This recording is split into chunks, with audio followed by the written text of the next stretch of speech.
Hello my people, welcome to my channel. ఈరోజు మన video వచ్చేసి ఎగ్ దోశ. ఈరోజు మన వీడియోలో ఎగ్ దోశ ఎలా చేద్దామో చూద్దాం. ముందుగా కనిపిస్తున్నట్టుగా ఒక బౌల్ తీసుకొని దాంట్లో కొంచెం వాటర్ వేసుకోవాలి.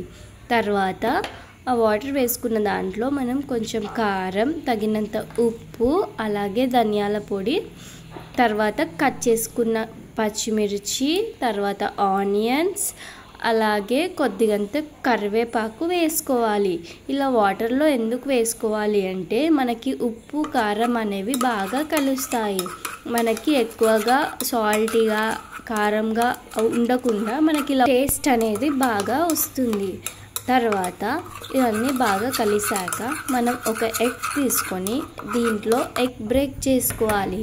ఎగ్ కూడా బ్రేక్ చేశాక చాలా బాగా కలిసేలాగా మిక్స్ చేస్తూ ఉండాలి. మనం ఈ ఇంగ్రీడియంట్స్ అన్నీ కూడా బాగా కలిసేలాగా కలుపుతూనే ఉండాలి. ఒకసారిగా ఈ కంప్లీట్ అయిపోయిన తర్వాత ఈ మిశ్రమాన్ని మనం పక్కన పెట్టేసుకోవాలి. ఆ తర్వాత మనం స్టవ్ వెలిగించుకొని మనం పెనం పెట్టుకోవాలి. పెనం అనేది కొంచెం వేడిగా అయ్యాక మనం దోశ అనేది వేసుకోవాలి. వీడియోలో చూస్తున్నట్టుగా పెనం వేడయ్యాక మనం దోశ వేసుకోవాలి. దోశ వేయడం అయిపోయినాక మనం ఇందాక కలిపి పెట్టుకున్న మిశ్రమాన్ని తీసుకొని దోశ పైన వేసుకోవాలి. ఆమ్లెట్ వేసుకున్నట్టుగా వేసుకోవాలి. దోశ వేడయ్యాక లేదా వేడి అవ్వకముందు వేసుకోవాలా అంటే అలా ఏముండదు. దోశ వేయగానే వేసేసుకోవచ్చు. అలా అయినా మనకు బాగానే ఉంటుంది, అన్నీ కూడా బాగానే ఉడుకుతాయి. మనం ఇలా వీడియోలో చూస్తున్నట్టుగా మీరు అంతా స్ప్రెడ్ చేసేసుకోండి. అలా ఎగ్ దోశ అనేది రెడీ అయిపోయింది. ఇంకా ఇలా వీడియో చూస్తూ మీరు కూడా ఇంట్లో చేసుకోండి. టేస్ట్ ఎలా ఉందో కామెంట్ చేయండి. సేమ్ ప్రాసెస్ చేసేసుకోండి. ఇంకా వీడియో మొత్తం లాస్ట్ వరకు చూసి ఎంజాయ్ చేయండి. Bye bye.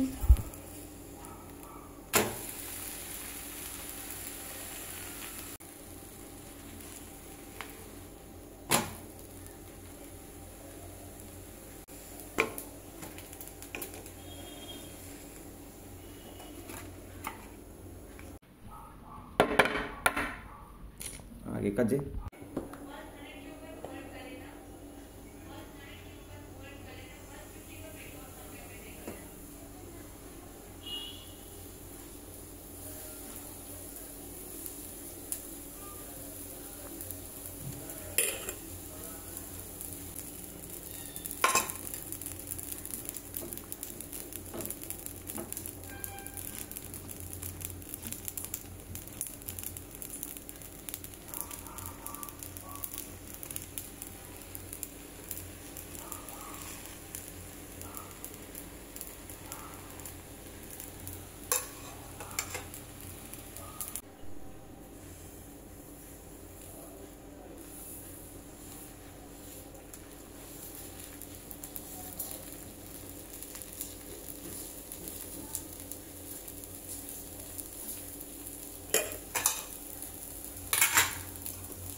चलो